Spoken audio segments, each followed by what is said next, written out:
नमस्कार दोस्तों, hashtag share eight platform पर आप सभी लोगों का स्वागत है। दोस्तों, आज के सेशन में हम जानेंगे राम मनोहर लोहिया के बारे में। यस दोस्तों, समाजवाद के पूरक कहे जाने वाले राम मनोहर लोहिया, जिन्होंने भारतीय सोशलिस्ट पार्टी का गठन किया, आज हम उनके बारे में जानेंगे।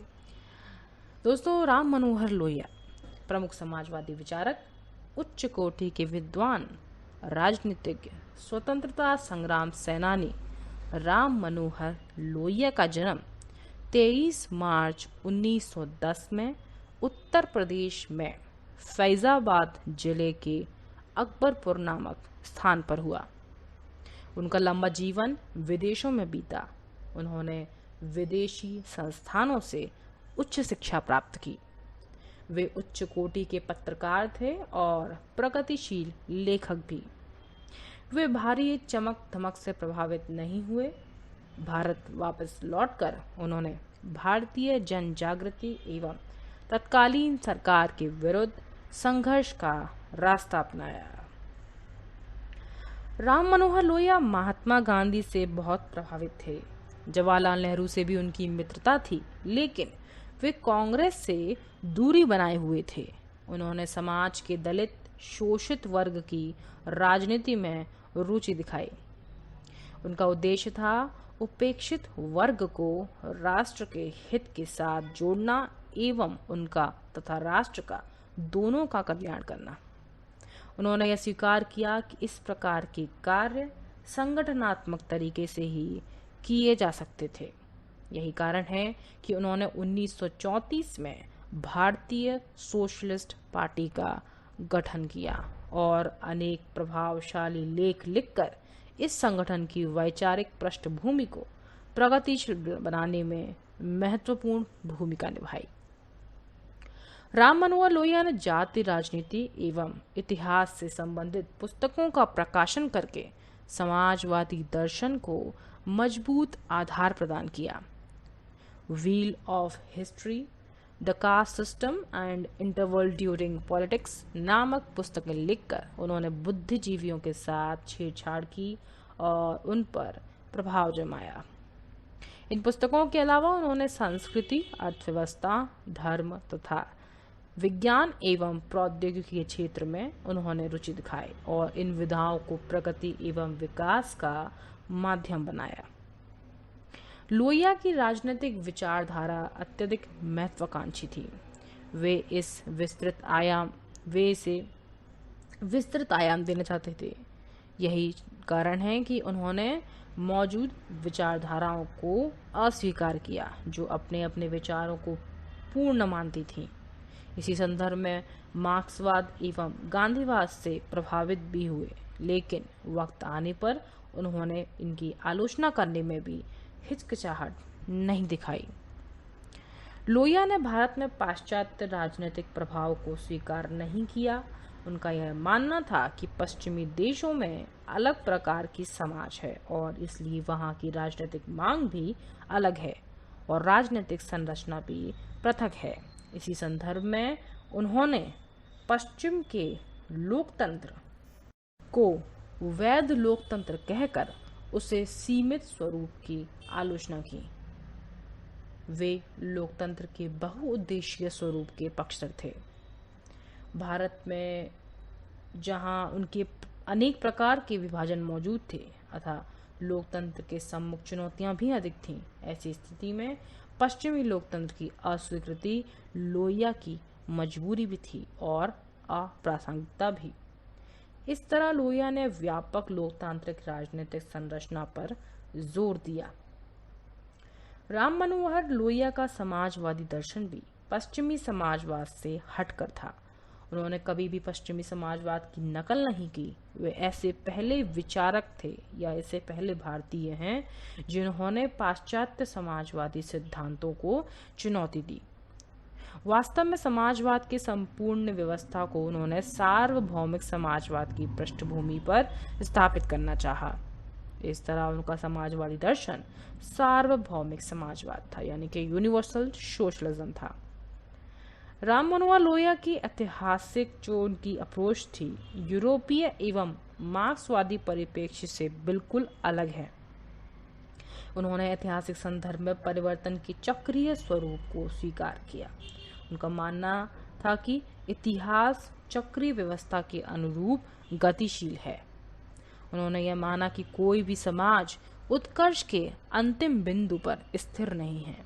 विचारक का कहना है कि इतिहास में शक्ति और समृद्धि दुनिया के एक क्षेत्र से दूसरे क्षेत्र की ओर गतिशील होती रहती है। लेखक एक अन्य सिद्धांत की ओर भी ध्यान देते हैं, वह है सामाजिक स्थिरता का सिद्धांत। लेखक का कहना है कि प्रत्येक समाज दो सामाजिक बिंदुओं के मध्य स्थित होता है।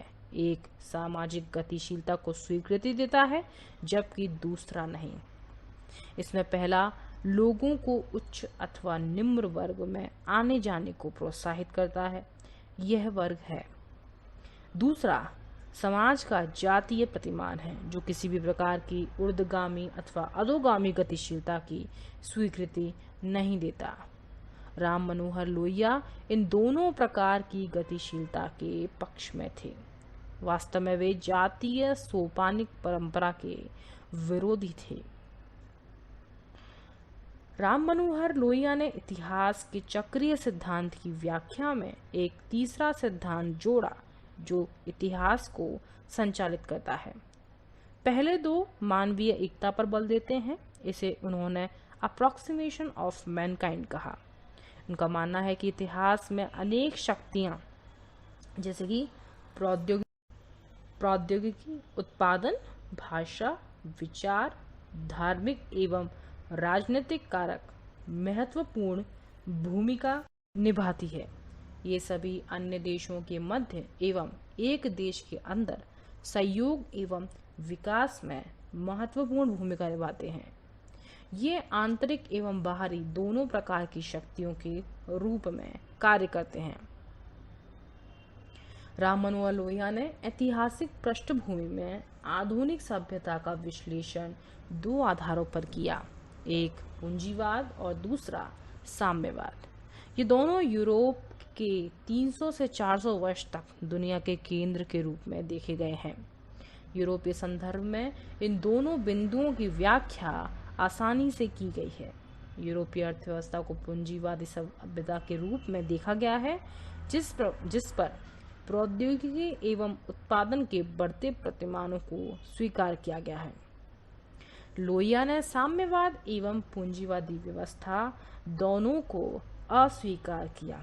उन्होंने माना कि ना तो साम्यवाद ना ही पूंजीवाद आधुनिक सभ्यता में घटित हो रही समस्याओं का वास्तविक समाधान है।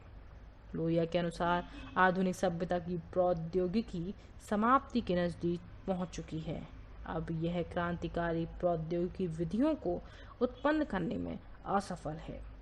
परिणाम स्वरूप इसका भौगोलिक विस्तार अवरुद्ध हुआ है और यह दुनिया में अपने आरंभिक स्वरूप को खोती जा रही है। इसके अलावा आधुनिक सभ्यता में मौजूद समाज नैतिक एवं आध्यात्मिक तत्वों को भी खोते जा रहे हैं। अतः लोहिया का यह मानना है कि ये परिस्थितियां एक अलग प्रकार के परिवर्तनकारी परिस्थितियों का निर्माण कर रही हैं। लोहिया समकालीन तीन विचारधाराओं कम्युनिस्ट यानी कि साम्यवादी, गांधीवादी एवं लोकतांत्रिक समाजवादी व्यवस्थाओं में समन्वय स्थापित करते हैं। उन्होंने कहा कि कम्युनिस्ट संघर्ष में, गांधीवादी रचनात्मक कार्यक्रमों में, लोकतांत्रिक समाजवादी संसदीय गतिविधियों में विश्वास करते हैं। किंतु ये तीनों एक ही रास्ते की राजनीति हैं और तीनों एक दूसरे के विरोधी नहीं हैं।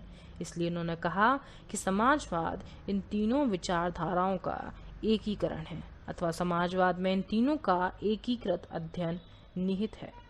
लोहिया का नारा था वोट, जेल, एक स्पेड। लोहिया के अनुसार संघर्ष हमेशा समाजवादियों की राजनीति रही है, लेकिन उनके संघर्ष का तात्पर्य हिंसा न होकर शांतिपूर्ण सत्याग्रह था। इस दृष्टि से वे गांधीवादी नीति को उचित मानते थे। उनका कहना था कि अन्याय को दूर करने के लिए सत्याग्रह एवं सविनय अवज्ञा महत्वपूर्ण अस्त्र है। शिक्षा के आधार पर लोहिया किसी प्रकार के सामाजिक वर्गीकरण के पक्षधर नहीं थे। यही कारण है कि उन्होंने प्राइवेट स्कूलों की जगह सरकारी एवं म्युनिसिपल स्कूलों की वकालत की। वे यह मानते थे कि निजी विद्यालय सामाजिक भेदभाव को बढ़ावा देते हैं। इस तरह से उन्होंने शिक्षा के राष्ट्रीय स्वरूप पर जोर दिया और पश्चिम की नकल का अस्वीकार किया। आर्थिक क्षेत्र में राम मनोहर लोहिया पूंजीवादी विचारधारा के विरोधी थे। वे किसी भी तरह की आर्थिक असमानता के पक्षधर नहीं थे। वे समकालीन आर्थिक साम्राज्यवाद के विरोधी थे। उन्होंने हमेशा मिश्रित अर्थव्यवस्था को प्रोत्साहन दिया। उनका कहना था कि आर्थिक साम्राज्यवाद हमेशा संघर्ष को जन्म देता है और सामाजिक संघर्ष असमानता को बढ़ाते हैं। राम मनोहर लोहिया के सामाजिक विचार बहुत ही स्पष्ट थे। वे जाति प्रथा के विरोधी थे। जाति प्रथा को मिटाने के लिए वे उच्च जाति के लोगों से निवेदन करते। उन्होंने अपनी संयुक्त पार्टी में निम्न जाति के लोगों को प्रोत्साहन दिया और उन्हें जगह दी। वे गांधीवादी सिद्धांत के पक्षधर थे। अपनी पार्टी के मंच से उन्होंने जाति को वर्ग के रूप में स्वीकार किया और कहा कि जाति व्यवस्था समाज को अनेक वर्गों में बांटती है। जाति प्रथा भारत की प्रगति में बड़ी बाधा है। जाति प्रथा को मिटाने के लिए उन्होंने रोटी एवं बेटी के सिद्धांत को प्रोत्साहन दिया और कहा कि लोग सोशलिस्ट पार्टी को वोट दें ताकि जातीय दूरियों को समाप्त किया जा सके। इस तरह वे जाति को तोड़कर सामाजिक समानता के पक्षधर थे। कुल मिलाकर उनका उद्देश्य था जाति विरोधी गतिशीलता। लोहिया ने जाति प्रथा को सामाजिक समानता एवं अवसरों की समानता के लिए चुनौती माना। लोहिया ने रंग के आधार पर सामाजिक असमानता एवं अन्याय का विरोध किया और गोरे एवं काली प्रजातियों के मध्य असंवैधानिक असमानता के विरुद्ध संस्थागत समानता का पक्ष लिया। लोहिया ने सामूहिक अधिकार के विरुद्ध व्यक्तिगत अधिकार पर जोर दिया। व्यक्तिगत आधारों को मजबूत बनाकर वे वैज्ञानिक समानता का लक्ष्य प्राप्त करना चाहते थे।